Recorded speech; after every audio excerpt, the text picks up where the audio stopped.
فهو انقص منه قليلا আরেক জায়গায় ডাক দিচ্ছেন ইয়া আইয়ুহাল মুদাসসির কুম ফাআনযির ওয়া রাব্বাকা ফাকাব্বির ওয়া সিয়াবাকা ফাতাহহির জোরে বলুন আল্লাহু আকবার।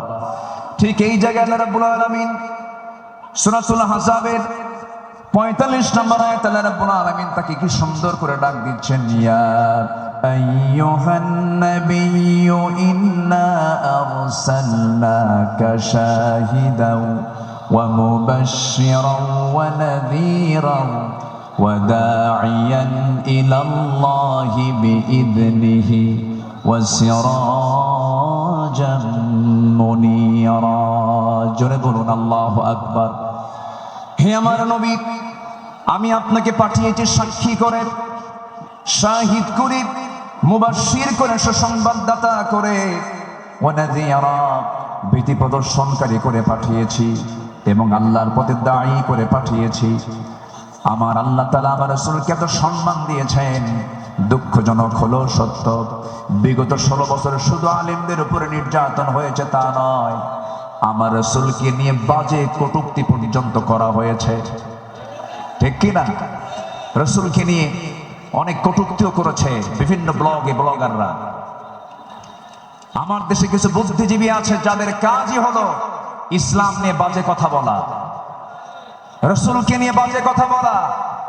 রাসূলকে নিয়ে বলা হয়েছে, এমন ভাবে কথা বলা হয়েছে রাসূল নাকি ছিলেন জিনাকার, রাসূলকে জঙ্গি মোহাম্মদ বলে গালি দিয়েছে। ওরা 16 বছর আমাদের তালিকা করেছে, আমরা এখন নাস্তিকদের তালিকা করতে চাই। কোন নাস্তিক কুলাঙ্গারের জন্য বাংলার জমিন আর হতে পারে না। সম্মানিত ভাইয়েরা, সম্মানিত বন্ধুগণ, আল্লামা সাঈদী ফাঁসি রায় দিয়ে এক কুলাঙ্গার বিচারপতি কিনা মানিক,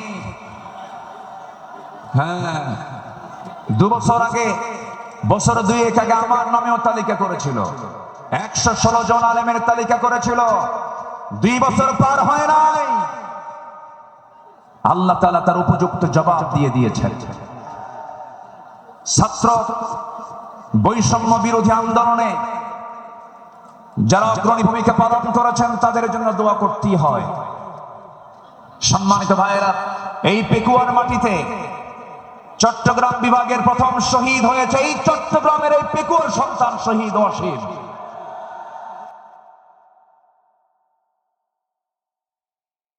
মুখে আমরা জুতা মারি, থুতু মারি। রাজি আছেন কারা কারা? হাত উঁচু করে দেখা।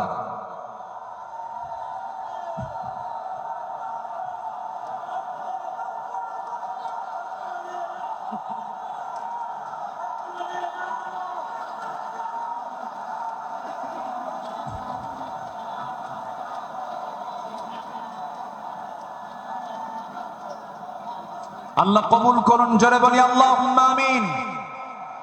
যুবকরা, তোমাদের হাতে আগামীর বাংলাদেশ, নতুন বাংলাদেশ গড়ার জন্য কোন আদর্শ আমরা মানি না, আমরা মানে উসওয়ায়ে হাসানা, নবীর আদর্শ, নবীর আদর্শ, নবীর আদর্শ। আল্লাহ কবুল করুন, জোরে বলে আমিন।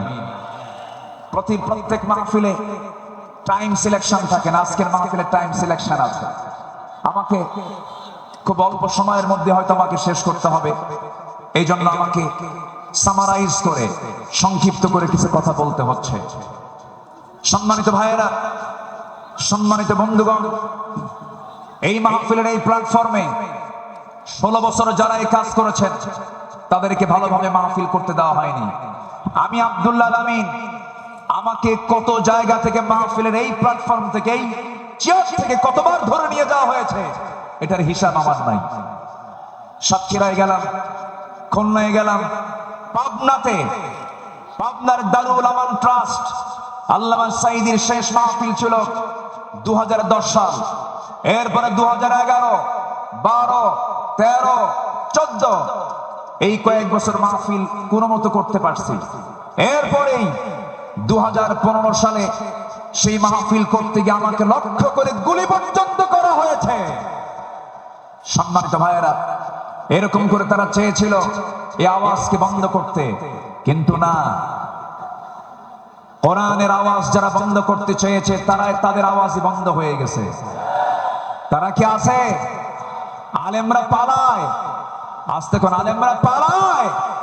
পালায় কারা? আমাদেরকে যারা রাজাকার বলে গালি দিয়েছে, পাকিস্তানি রাজাকার বলেছে, আমরা কেউ পাকিস্তান যাই নাই। দিল্লি রাজাকার সব দিল্লি গিয়ে বসে আছে।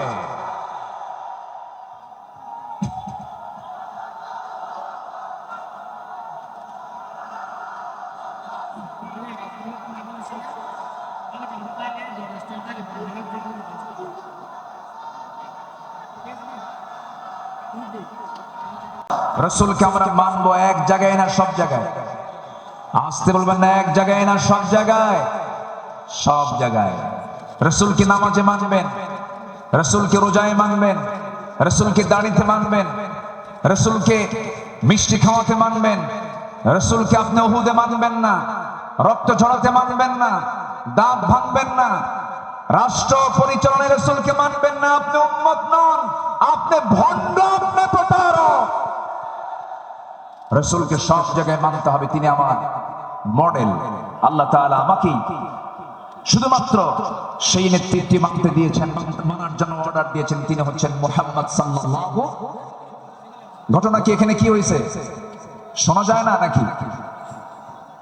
কোন সমস্যা, কোন অসুবিধা নাই তো? বলি আলহামদুলিল্লাহ। কিন্তু এই সাইডটা কন্ট্রোল হচ্ছে না। নিজামি কোথায়? এই সাইডটা আওয়াজ হচ্ছে বারবার। মেহেরবানি কোনো কথা না বলি, মেহেরবানি করে এই সাইডটা একটু বন্ধ রাখুন, আওয়াজটা বন্ধ রাখুন। সম্মানিত ভাইয়েরা, সম্মানিত বন্ধুগণ, একটু আমার দিকে তাকান। সম্মানিত ভাইয়েরা, রাসূলুল্লাহর আদর্শ কেমন ছিল? আমার নবীজির চারিত্রিক সনদ পৃথিবীর কোন একাডেমি দেয়নি। আমার নবীজির চারিত্রিক সনদের সার্টিফিকেট দিয়েছেন স্বয়ং কে? আসতে বলবেন না, তিনি কে? আল্লাহ তাআলা। আল্লাহ রাব্বুল আলামিন তার শানে বলেছেন, ওয়া ইন্নাকা লাআলা খুলুকিন আযীম ফাসাতুবসিরু ওয়া ইউবসিরুন।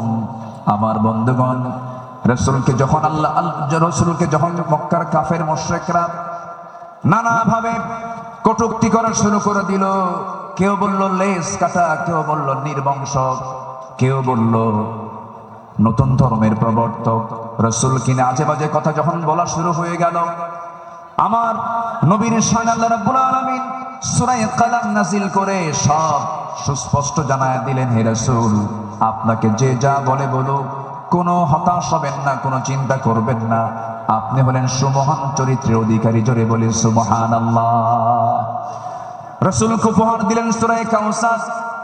যারা পারেন ঠোঁট মিলিয়ে বলুন, ইন্না আ'তাইনাকাল কাউসার ফাসাল্লি লিরাব্বিকা ওয়ানহার ইন্না শানিআকা হুয়াল আবতার। হে রাসূল, আমি আপনাকে হাউজে কাউসার দান করেছি, অতএব আপনি নামাজ পড়ুন, আপনি কোরবানি করুন। যারা বলবে লেজ কাটা, তারাই হলো প্রকৃত লেজ কাটা। আমাদেরকে কত গালি দিয়েছে। 2013 সালে আমার একটা মাহফিল রাজশাহীতে, আমাকে ওসি মহোদয় ফোন দিয়ে বলে, আপনি আসবেন না, আপনি রাজাকার।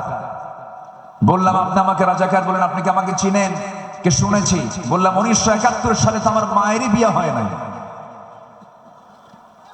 71 সালের ঘটনা, 1971 সালের ঘটনা। সাক্ষীর জন্ম হলো 76। সাক্ষীর জন্ম কি? 76।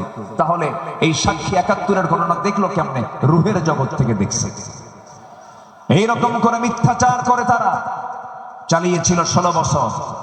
ফেরাউন পৃথিবীতে বেঁচে ছিল হলো 1600 বছর, এরা ছিল 16 বছর। সংখ্যার যে মিল হলো কেমনে বুঝলাম না। একটা সংখ্যার মিল আছে না? নাই। চরিত্রেরও মিল আছে। ফেরাউনের একটাই সমস্যা ছিল, সেটা হলো আমাকে ক্ষমতায় থাকতেই হবে, প্রয়োজনে আমার মানুষ দরকার নেই, মেরে শেষ করে দেব। ইযাববিহুনা আবনাআকুম ওয়া ইস্তাহয়ুনা নিসাআকুম। ফেরাউন কি করেছিল? জীবিত মায়ের পেট চিরে ছেলে সন্তানগুলোকে হত্যা করেছিল।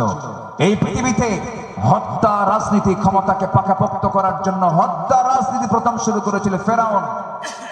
আর যারা পৃথিবীতে হত্যা রাজনীতি করে তারা সবগুলো ফেরাউনদের প্রেতাত্মা। ফেরাউনকে আমরা বিদায় জানিয়ে দিয়েছি। সেদিন এক মাহফিলে বললাম এই কথা, একজন সামনে দাঁড়ানো, হুজুর ওটা ছিল পুরুষ ফেরাউন আর আমাদের দেশেরটা ছিল হলো লেডিস ফেরাউন। সম্মানিত ভাইয়েরা, আমার নবীজির যে আদর্শের দিকগুলো আমি আলোচনা করতে চাচ্ছি, নাম্বার 2 হচ্ছে আমার নবী হচ্ছেন 1 নাম্বার বিশ্ব শ্রেষ্ঠ চরিত্রের তিনি অধিকারী। নাম্বার 2 হলো আমার নবীজির সালাত ছিল সবার চাইতে কম না বেশি। তিনি সেজদা দিয়েছেন কম না বেশি? সবচেয়ে বেশি সেজদা দিয়েছেন মুহাম্মাদুর রাসূলুল্লাহ। মুহাম্মাদুর রাসূলুল্লাহ তিনি বলেছেন ওয়াজুইলা কুররাতু আইনি ফিস সালাহ। রাসূলের কাছে নামাজ ছিল হলো চক্ষু শীতলকারী। নাসাই শরীফের হাদিস। সম্মানিত ভাইয়েরা, আমার নবীজির নামাজ ছিল অনেক লম্বা। তিনি যখন নামাজে দাঁড়িয়ে পড়তেন লম্বা সময় নিয়ে নামাজ পড়তেন। সেজদায় যখন যেতেন তার চোখের পানি এত পড়তো যায় নামাজ ভিজে যেত। এবং তিনি যখন কাঁদতেন হাদিসে এসেছে তার কান্নাটার আওয়াজ এমন হতো চুলার উপরে পানি গরম দিলে যেমন টকবকের একটা আওয়াজ হয়, আমার নবীজি যখন কাঁদতেন তখন টকবক করা পানির মতো আওয়াজ হতো আমার নবীজির মুখ থেকে। তিনি এত কাঁদতেন অথচ তার জীবনের কোনো গুনাহ ছিল না। তিনি কাঁদতেন অজরে ঝাড়ায়, সেজদায় পড়ে পড়ে ঘন্টার পরে ঘন্টা। কোন এক রাতের আধারে আমার নবীজি সেজদায় পড়ে কাঁদতেছেন, পাশে বসে আছেন আম্মা জান আয়েশা সিদ্দিকা রাদিয়াল্লাহু তাআলা আনহা। আমার নবীজি লম্বা সময় সেজদার মধ্যে পড়ে আছেন, তিনি সেজদা থেকে মাথা উঠান না। নবীজির কোনো আওয়াজ নাই, নবীজির কোনো শব্দ নাই।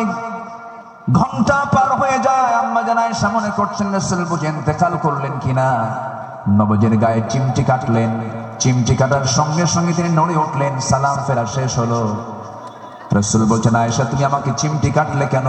হুজুর আপনি নড়াচড়া করেন না, আমি আপনাকে চিমটি কেটে বুঝলাম আপনি জীবিত আছেন কিনা। রাসূল বলছেন আয়েশা রে, কাল হাসরের ময়দানে আল্লাহ যদি আমাকেও পাকড়াও করেন পার পাওয়ার আমারও কোনো উপায় থাকবে না, কিন্তু ইল্লা ইয়াতাগাম্মাদানি আল্লাহ, কিন্তু আল্লাহ পাক আমাকে রহমতের চাদর দিয়ে আমাকে আবৃত রাখবেন। জোরে বলি সুবহানাল্লাহ। নবীজি ছিলেন নাম্বার 3 সর্বশ্রেষ্ঠ শ্রম পালনকারী।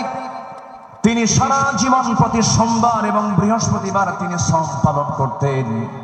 আমার নবীজি তু'রাদুল আ'মালু ইয়াওমাল ইসনাইন ওয়াল খামিস ফাউহিব্বু আন ইউ'রাদা আমালি ওয়া আনা সাইম। আমার নবীজির সোমবার এবং বৃহস্পতিবার তার রোজা কখনো বাদ হতো না। শাবান মাসে সবচেয়ে বেশি তিনি রোজা পালন করেছেন। যুবকরা যৌবনকে কন্ট্রোল করতে হবে। তোমার যৌবন নষ্ট করা যাবে না। তোমার চরিত্র সাইয়েদনা ইউসুফের মতো হতে হবে। আগামীর নেতৃত্ব দিতে গেলে বিবাহ পূর্ব কোনো অবৈধ রিলেশন করা যাবে না, নোংরামি করা যাবে না। কিছু যুবক আছে দেখতে পাবে গার্লস স্কুলের সামনে যায় কিছু যুবক আছে এতিমের মতো বসে থাকে। আছে না? কিছু আছে না? নাই? এতিমের মতো বসে থাকে, বাপও নাই মাও নাই। না, তোমার এগুলো করা যাবে না। তোমার সামনে বহু কাজ পড়ে আছে। আলিয়া তোমাকে ডাকবে, লাইলি তোমাকে ডাকবে। সাইয়েদনা ইউসুফের চরিত্র নিয়ে রাজুলুন ইযা দাআতহু ইমরাতান যাত হাসাবিন ওয়া জামালিন ইন্নী আখাফুল্লাহ। যখন তোমাকে কোনো সুন্দরী নারী যখন প্রেমের প্রস্তাব দিবে, কুপ্রস্তাব দিবে, তুমি বলে ফেলবে আমি কাকে ভয় করি? আল্লাহকে ভয় করি। এই চরিত্র নিয়ে তোমাকে এগুতে হবে। তোমার যৌবনকে কন্ট্রোল করার জন্য যদি কষ্ট হয় তোমার খুব বেশি, প্রয়োজনে রোজা রেখে দেবে। বলেছেন মুহাম্মদ সাল্লাল্লাহু আলাইহি ওয়াসাল্লাম, চরিত্রকে ধ্বংস করা যাবে না। ইউরোপ আমেরিকার সবচাইতে বড় ষড়যন্ত্র হলো, ইউরোপ আমেরিকার সবচাইতে বড় ষড়যন্ত্র হলো মুসলিম সমাজকে উলঙ্গ করে ঘর থেকে বের করে দেওয়া। অ্যাটম বম যতটুকু না ক্ষতিকর, তার চাইতে বড় ক্ষতিকর হলো আমেরিকার হলিউড, ভারতের বলিউড। যুবকরা, ওই সমস্ত নোংরামি তোমার জীবনে আনা যাবে না। তোমার মাথার চুল থেকে শুরু করে নিয়ে পা পর্যন্ত প্রত্যেকটা জায়গায় থাকতে হবে নবীর আদর্শ। কিসের আদর্শ? নবীর আদর্শ। মাথার চুল ইদানিং দেখা যায় মাথার চুলগুলো কাটে কেমন করে জানি, দুই দিকে চুল নাই, পিছনেও চুল নাই, একেবারে চামড়া বের করা, মাথার উপরে গোল কইরা একদম নারিকেল জিনজিরা। আছে না নাই? আছে না নাই? একদম গোল করে রেখে দেয়। যখন বলা হয় এই ছেলে তুমি যে মাথার চুলটা এরকম করে রাখছো, এই মডেলটা পাইছো কোথায়? হুজুর বুঝবেন না, মেসি। তুমি কে? নেইমার। তুমি কে? কুত্তা। কারণ নেইমার মেসিরা তো কুত্তা নিয়ে শুয়ে থাকে, ঠিক কি না? ওরা কুকুর নিয়ে শুয়ে থাকে, তারা তোমার আদর্শ নয়। শার্টের সাইজ নাই, প্যান্টের সাইজ নাই, নতুন প্যান্ট কিনে আনে হাঁটু ফাটা। কি আমি কি ভুল বলতেছি? নতুন প্যান্ট কিনে আনে কি ফাটা? হাঁটু ফাটা, হাঁটুতে কাপড় নাই। ওই পোশাক পরে কি নামাজ হবে? আসতে বলো, ওই পোশাক পরে কি নামাজ হবে? হবে না। নামাজ হতে হলে আগে সতরটা ঢাকতে হবে। অনেকদিন আগে এক মসজিদে ঢুকলাম আমি, নামাজ শুরু করবো, ঢুকেই তো 2 রাকাত নামাজ। আমাদের দেশে বিভিন্ন মসজিদে লেখা থেকে লাল বাতি জ্বলাকালীন অবস্থায় নামাজ নিষেধ। এটা মানবেন না। আমার নবীজির সুন্নাহ যদি মানেন, তাহলে মসজিদে ঢুকেই কয় রাকাত নামাজ পড়েছেন মুহাম্মদ সাল্লাল্লাহু আলাইহি ওয়াসাল্লাম। তো আমি ভিতরে ঢুকে নামাজ শুরু করবো, দেখি সামনে এক যুবক নামাজে দাঁড়াইছে, এরকম একটা প্যান্ট আর শার্ট নিয়ে। তো ভাবলাম দেখি ওর নামাজটা আগে দেখি। রুকুতে যখন গেছে, রুকুর ঠেলায় দেখি শার্ট উপরে, প্যান্টটা নিচের দিকে, মাঝখানে ফাঁকা। তো ভাবলাম এই তো রুকুর হাল, সেজদায় যে কি হবে আল্লাহ জানে। সেজদায় যখন গেছে তখন দেখি প্যান্ট খুলে আন্ডার প্যান্ট বের হইছে। এই হলো পোশাকের হাল। এই জাতীয় কোন পোশাক যুবকরা পরবে না। তোমার সূরত এবং সিরাত হতে হবে নবীর আদর্শ উজ্জীবিত, নবীর আদর্শের মতো হতে হবে, নবীর আদর্শকে লালন করতে হবে। সম্মানিত ভাইয়েরা, নাম্বার 4, আমার নবী ছিলেন অশেষ দানশীলতার শ্রেষ্ঠ একটা উদাহরণ। তিনি বেহিসাবি দান করতেন, কিচ্ছু রাখতেন না, সব দিয়ে দিতেন দিন প্রতিষ্ঠার সংগ্রামে। রাসূল যেদিন মারা যাবেন, আমার নবীজির ইন্তেকালের সময় হয়ে গেল, নবীজি দুনিয়া থেকে বিদায় নেবেন। আম্মা জান আয়েশার মাথা, আম্মা জান আয়েশার উরুর উপরে মাথা রেখেছেন। নবীজি যে কোনো মুহূর্তে দুনিয়া থেকে বিদায় নেবেন। এমন সময় বলছেন, আয়েশা রে, আমি মনে হয় দুনিয়া থেকে বিদায় নেব, আমার মনে হয় বিদায় লগনটা চলে আসছে, যে কোনো মুহূর্তে মালাকুল মউত চলে আসবে। দেখো তো আমার ঘরের মধ্যে কোনো কিছু আছে নাকি। গোটা ঘর তালাশ করে কয়েকটা স্বর্ণের টুকরা বের হলো। আমার নবীজি হাতের তালুতে নিয়ে বললেন, আয়েশা, এতটুকুন সম্পদ আমি রাখতে চাই না, এতটুকুন সম্পদ আমি একামতে দিনের কাজে আমি দান করে দুনিয়া থেকে বিদায় হতে চাই। আমার নবীজি 2 হাতে দান করেছেন। নাম্বার 5 হলো পৃথিবীর সবচাইতে শ্রেষ্ঠ সৎ প্রেমময় এবং সৎ ন্যায়পরায়ণ স্বামী ছিলেন। আম্মা জান আয়েশা বলেন, রাসূল আমাকে এত পরিমাণ ভালোবেসেছেন, রাসূল বলেছেন, শরীর খাবার যেমন শ্রেষ্ঠ, আমার স্ত্রী হলো সবার মধ্যে শ্রেষ্ঠ। আমি আয়েশাকে দারুণ ভালোবাসি। আমার নবীজি একজন আদর্শ স্বামী ছিলেন, শ্রেষ্ঠ স্বামী ছিলেন। আমার নবীজির চারিত্রিক গুণ নিয়ে যদি আমরা আলোচনা করতে যাই, গোটা রাতেও শেষ হবে না, কেউ কোনোদিন শেষও করতে পারবে না। কারণ তার চারিত্রিক সনদ আল্লাহ পাক নিজে দিয়েছেন। আর তার চরিত্র হলো কানা খুলুকুহুল কোরআন, তার চরিত্রই হলো কোরআনে কারীম। জোরে বলি সুবহানাল্লাহ। আমার নবী নাম্বার 6, তিনি ছিলেন একজন অলংকারিত শ্রেষ্ঠ বাবা। এমন বাবা পৃথিবীতে আর খুঁজে পাওয়া যাবে না। রাসূল 4 মেয়ের বাপ ছিলেন। কয় মেয়ের বাপ ছিলেন বলেন? আস্তে কয় মেয়ের বাপ ছিলেন? আল্লাহ পাক আমাকেও আপনাদের দোয়ায় 4টা মেয়ের বাবা আমাকে বানিয়েছেন। এত আস্তে আলহামদুলিল্লাহ বললেন, বিয়ে কি আপনি দিবেন নাকি? এটা জোরে বলেন না আলহামদুলিল্লাহ। হ্যাঁ, 4টা মেয়ের বাবা ছিলেন মুহাম্মদ সাল্লাল্লাহু আলাইহি ওয়াসাল্লাম। নবীজি মেয়েদেরকে বিয়ে দিয়েছেন। সাইয়েদনা ওসমানকে মেয়ে দিয়েছেন, আবার সাইয়েদনা আলীকেও মেয়ে দিয়েছেন। একজনকে দিয়েছেন ধনী ছেলের সাথে, আরেকজনকে দিয়েছেন গরিব ছেলের সাথে। রাসূল কি ব্যালেন্স করেছেন? সবচেয়ে প্রিয়, সবচেয়ে আদরের দুলালি ফাতিমাকে গরিব ছেলের সঙ্গে বিয়ে দিয়েছেন। বিয়ে যেদিন দিলেন, রাসূল বললেন, ও ফাতিমা, আমি তোমাকে এমন স্বামী তোমার হাতে তুলে দিলাম, এমন স্বামী আমি তোমাকে দিলাম যার সম্পদ নাই, টাকা নাই, পয়সা নাই, ঘর নাই, বাড়ি নাই, কিচ্ছু নাই, কিন্তু মাথা থেকে পা পর্যন্ত তাকওয়া দিয়ে ভরা। জোরে বলে সুবহানাল্লাহ। এমন স্বামী তোমাকে দিলাম। চলে যাও বাবার ঘর থেকে স্বামীর ঘরে, স্বামীর ঘরে গিয়ে করে খাও। মৃত্যুর দিন পর্যন্ত যেন স্বামীর বিরুদ্ধে একটা নালিশ আমার কানে না আসে। এই কথা বলে বিদায় দিয়ে দিলেন। আমার নবীজি 3 দিন পার হয় নাই, ফাতিমাকে না দেখলে তিনি অস্থির হয়ে যেতেন। আমার ফাতিমা কোথায় গেল, আমার ফাতিমা কোথায় গেল। আমার নবীর ঘরে একদিন ফাতিমা আসলেন। বসে বসে তিনি সালাত আদায় করছেন। রাসূল বলছেন, ফাতিমা, বসে বসে নামাজ পড়া তো তোমার ঠিক নয়, তুমি তো যুবতী মানুষ। এবার তিনি বলছেন, আব্বা জান, আমিও জান আমি বসে বসে নামাজ পড়ি না, কিন্তু দাঁড়িয়ে দাঁড়িয়ে নামাজ পড়ার হেতু হলো আমি যে দাঁড়িয়ে দাঁড়িয়ে নামাজ পড়ব, আমার গায়ে যে জামাটা দেখতে পাচ্ছেন বাবা, এর পেছনের একটা অংশ তালিযুক্ত অংশ আছে।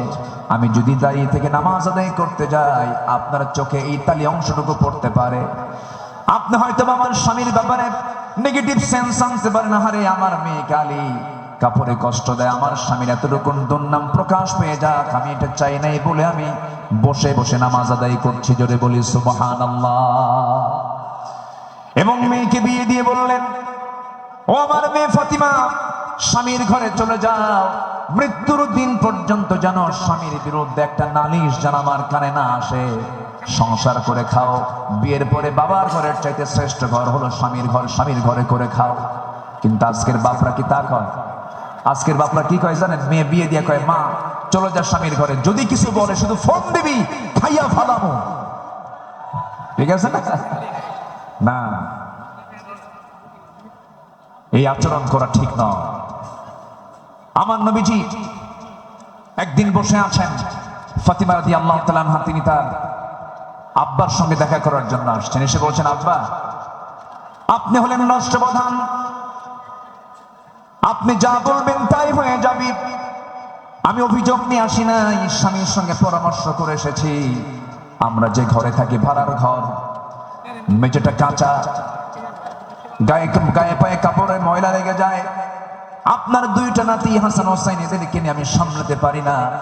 দেখুন তো একটা খাদেম নিযুক্ত করা যায় নাকি, একটা কাজের মানুষ নিযুক্ত করা যায় নাকি।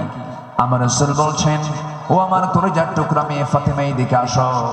তোমার বাবা তার নিজের কাপড় নিজে ধৌত করে, নিজের ঘর নিজে ঝাড় দেয়। তোমার পিতা কারো সাহায্য নেয় না তার ব্যক্তিগত কাজের ক্ষেত্রে। আমি চাই আমার মেয়ে ফাতিমা তুমি এমনই থেকে যাও, দুনিয়াটাকে বড় করার চেষ্টা করো না ফাতিমা। আমি তোমাকে একটা আমল শেখায় দিচ্ছি, তুমি যাও সে আমলটা করো। সুবহানাল্লাহ, আলহামদুলিল্লাহ, আল্লাহু আকবার 33, 34 বার করে সকাল সন্ধ্যা পড়বে। আমার আল্লাহ তোমার সমস্ত কাজের জিম্মাদার হয়ে যাবেন। জোরে বলি সুবহানাল্লাহ। আমার বন্ধুগণ, নাম্বার 7 হলো রাষ্ট্রে প্রথম মসজিদ প্রতিষ্ঠা তিনি করেছেন, ইসলামী সংস্কৃতি প্রতিষ্ঠা করেছেন। নাম্বার 8 হলো বিশ্ববাসীর জন্য তিনি প্রেরিত কোরআনের প্রথম এবং শ্রেষ্ঠ প্রধান শিক্ষক তিনি।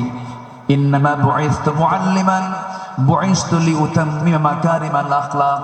রাসূল বলেন, আমি পৃথিবীতে প্রেরিত হয়েছি মানুষের চারিত্রিক মানকে তার চূড়ান্ত শিখরে পৌঁছে দেবার জন্য। জোরে বলি সুবহানাল্লাহ। নাম্বার 9 হলো যুদ্ধের ময়দানে তিনি ছিলেন অগ্রগামী, সাহসী একজন নেতা। বদর, উহুদ, খন্দক, এই সমস্ত যুদ্ধ তার প্রমাণ। প্রতিটা যুদ্ধে আমার নবী সবার পেছনে না সবার আগে, সবার পেছনে না সবার আগে, সবার আগে। সবচেয়ে মার খেয়েছেন উহুদের ময়দানে, সবচেয়ে বেশি রক্ত ঝরিয়েছেন মুহাম্মদুর রাসূলুল্লাহ, মুহাম্মদুর রাসূলুল্লাহ সাল্লাল্লাহু আলাইহি ওয়াসাল্লাম। নাম্বার 10 সময় তো অল্প, আমাকে সংক্ষিপ্ত করে বলতে হচ্ছে। নাম্বার 10, সর্বদা তওবার জন্য অস্থির চিত্তের অধিকারী, অস্থির মনের অধিকারী, সর্বদা তিনি তওবা করতেন এবং তিনি বলতেন, তুবু ইলাল্লাহ ফাইন্নী আতুবু ফিল ইয়াউমি মিআতা মাররা। ও আমার সাহাবীরা, তোমরা বেশি করে তওবা করো, আমি বিশ্বনবী সারা দিনে 100 বারেরও বেশি বার তওবা করি। আল্লাহু আকবার। এই আমলগুলো আল্লাহ পাক সবাইকে করার তৌফিক দান করুন, জোরে বলি আমিন। নাম্বার 11, এই পৃথিবীতে সবচাইতে বড় জাকির ছিলেন, সবচাইতে বেশি তিনি জিকির করানোওয়ালা ছিলেন মুহাম্মদ সাল্লাল্লাহু আলাইহি ওয়াসাল্লাম। তিনি বলেছেন, মান ক্বালা সুবহানাল্লাহ ওয়া বিহামদিহি ফি ইয়াউমিন মিআতিন মাররাতিন হুত্তাত খাতায়াহু ওয়া ইন কানাত মিসলা যাবাদিল বাহর। অর্থাৎ যদি কেউ 100 বার সুবহানাল্লাহ ওয়া বিহামদিহি এটা যদি বলতে পারে, তাহলে সমুদ্রের ফেনা পরিমাণও যদি গুনাহ হয়, সেই গুনাহ আল্লাহ পাক তার জীবন থেকে সাফ করে দিবেন। রাসূল তার জিহ্বা সর্বক্ষণ কার জিকিরে ব্যস্ত থাকতো? আসতে বলবেন, কার জিকিরে ব্যস্ত থাকতো? আল্লাহর জিকিরে। নাম্বার 12 হলো ধৈর্যশীলতার জীবন্ত উদাহরণ ছিলেন মুহাম্মদুর রাসূলুল্লাহ সাল্লাল্লাহু আলাইহি সাল্লাম। ধৈর্য কাকে বলে, ধৈর্য কি, তার বাস্তব প্রমাণ হচ্ছেন মুহাম্মদ সাল্লাল্লাহু আলাইহি ওয়াসাল্লাম। মক্কার 13টা বছর তিনি মার খেয়েছেন, কত নির্যাতন সহ্য করেছেন, কত অত্যাচার তিনি সহ্য করেছেন। মক্কার 13 বছরের সাহাবা কেরামকে মেরে মেরে রক্তাক্ত করেছে। খাব্বাবকে মেরে জ্বলন্ত অঙ্গার পিঠের মধ্যে ঢুকে গেছে, চর্বি দিয়ে অঙ্গার নিভে গেছে, তবুও তাদের মুখ থেকে একবারের জন্য বাদ যায়নি লা ইলাহা ইল্লাল্লাহ। কি ধৈর্যশীলতার তিনি পিরামিড ছিলেন, ধৈর্যের এক পিরামিড ছিলেন মুহাম্মদ সাল্লাল্লাহু আলাইহি ওয়াসাল্লাম। মক্কার মাটিতে নির্যাতন করা হয়েছে, সাহাবে কেরামদের উপরে অমানবিক পাশবিক অত্যাচার করা হয়েছে, কিন্তু এক চুল পরিমাণ তারা নড়েন নাই। বেলালের কথা কে না জানেন, সুমাইয়ার কথা কে না জানেন, ইয়াসার পরিবারের কথা কে না জানেন। এই সমস্ত সাহাবে কেরামের রক্তদানের মধ্য দিয়ে দিন কায়েম হয়েছে। সম্মানিত ভাইয়েরা, দিন কায়েমের জন্য যদি ধৈর্যের পরিচয় দিয়ে 13 বছর মক্কায় মার খেয়ে মদিনার 10 বছরে যদি সাহাবে কেরামের জীবন দিতে হয়, আমার নবীজির দান্দা মোবারক শহীদ করতে হয়, কোমর যদি হারাতে হয়, আমার নবীজির মাথা থেকে পা পর্যন্ত অসংখ্য আঘাতের চিহ্ন যদি বহন করতে হয় নবীজির জীবন থেকে, সেই দিন কায়েমের জন্য, আগামীর বাংলাদেশ আমরা দিন প্রতিষ্ঠার জন্য যদি আমাদের রক্ত দিতে হয়, জীবন দিতে হয়, সেই নবীর পন্থায় কি জান মাল কোরবান দিতে রাজি আছেন? রাজি আছেন কারা কারা? হাত উঁচু করে আল্লাহকে সাক্ষী রেখে দেখায় দেয়।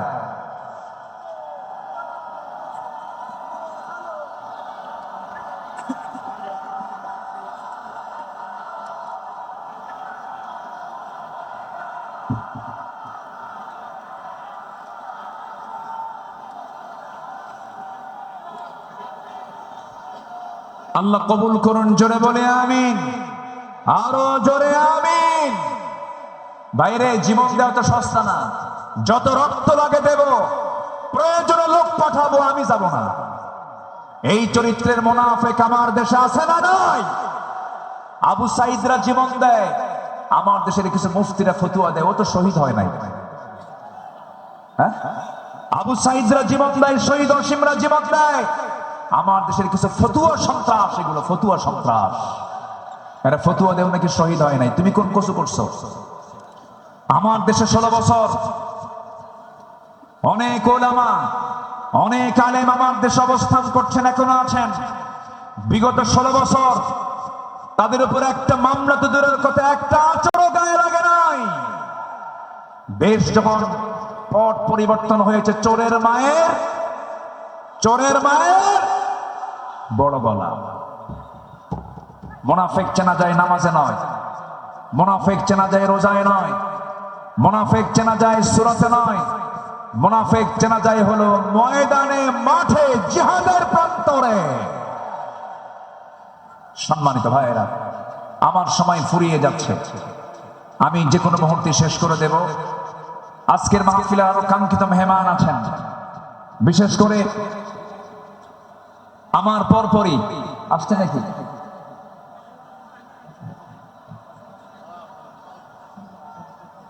হ্যাঁ, জি, বিশেষ করে এদেশের ইসলামী আন্দোলনের জীবন্ত শহীদ তালহা বিন ওবায়দুল্লাহর যোগ্য উত্তরসূরি ডক্টর শফিকুল ইসলাম মাসুদ হাফিজাহুল্লাহ, তিনি অল্প সময়ের মধ্যে আমাদের মাঝে আসবেন। জোরে বলি ইনশাআল্লাহ, জোরে বলি ইনশাআল্লাহ। তার বয়ান ছিল মাগরিবের পরে, উনি আসতে একটু পথে জ্যামের কারণে দেরি হচ্ছে বিধায় আমি আগেই উঠেছি।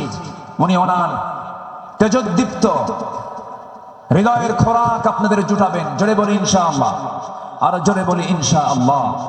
সম্মানিত হাজিরিন, নাম্বার 12 যে গুণটার কথা বলছিলাম, আমার নবী ছিলেন ধৈর্যশীলতার এক মূর্ত প্রতীক। তায়েফের ময়দানে গিয়ে রাসূল দাওয়াত দিতে গিয়ে ফুল পেয়েছেন না পাথর পেয়েছেন? আসতে কয়, ফুল পেয়েছেন না পাথর পেয়েছেন? পাথর পেয়েছেন। আমার নবীজি মক্কার মাটিতে দাওয়াত দিতে গিয়ে নবীর বিরুদ্ধে মামলা হয়েছে, হামলা হয়েছে, নির্যাতন হয়েছে, আঘাত করা হয়েছে, রক্তাক্ত করা হয়েছে। রাসূল 13 বছর মার খেয়েছেন, কিন্তু মদিনায় আসার পরে তিনি শুধু মার খান নাই, মার দিয়েছেন। এখান থেকে প্রমাণ হয় মায়ের খাওয়া যেমন সুন্নাত, মায়ের দেওয়া তেমন সুন্নাত। প্রয়োজনে বাতিল শক্তিকে আঘাত করার জন্য মায়ের দিতে হবে। রাজি আছেন কারা কারা? হাত উঁচু করে দেখা।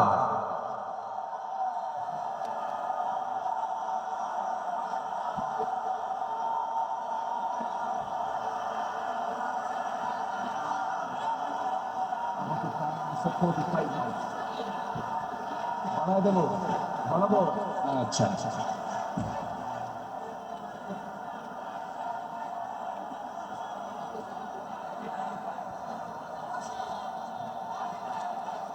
যে আমি তো দাঁড়াতে বলিনি, আমি তো দাঁড়াতে বলিনি ভাই। আপনি দাঁড়িয়ে আছেন, আরেক ভাইয়ের কষ্ট হচ্ছে। একজন দাঁড়িয়ে আছেন, আরেক ভাইয়ের কষ্ট হচ্ছে। আপনি কি কষ্ট দিতে চান? এই মুহূর্তে বসে পড়ুন, বসুন, বসুন। আমি জানি আপনি দাঁড়িয়েছেন কেন, কোমর লেগে গেছিল। আর কতক্ষণ থাকা যায়? প্রচন্ড ধৈর্যশীলতার পরিচয় দিচ্ছেন আপনারা। এদিকে আমার আলোচনা চলতেছে, 12 নম্বর হলো ধৈর্যশীলতা। ধৈর্য ধারণ করার শক্তি দাও গো মেহেরবান, আমায় দাও গো মেহেরবান। ধৈর্য ধারণ করার শক্তি দাও গো মেহেরবান, আমায় দাও গো মেহেরবান। বুকের ভেতর ব্যথার নদী বইছে অবিরাম, বইছে বইছে অবিরাম। ধৈর্য ধারণ করার শক্তি দাও গো মেহেরবান, আমায় দাও গো মেহেরবান। জোরে বলি আমিন, আরো জোরে আমিন।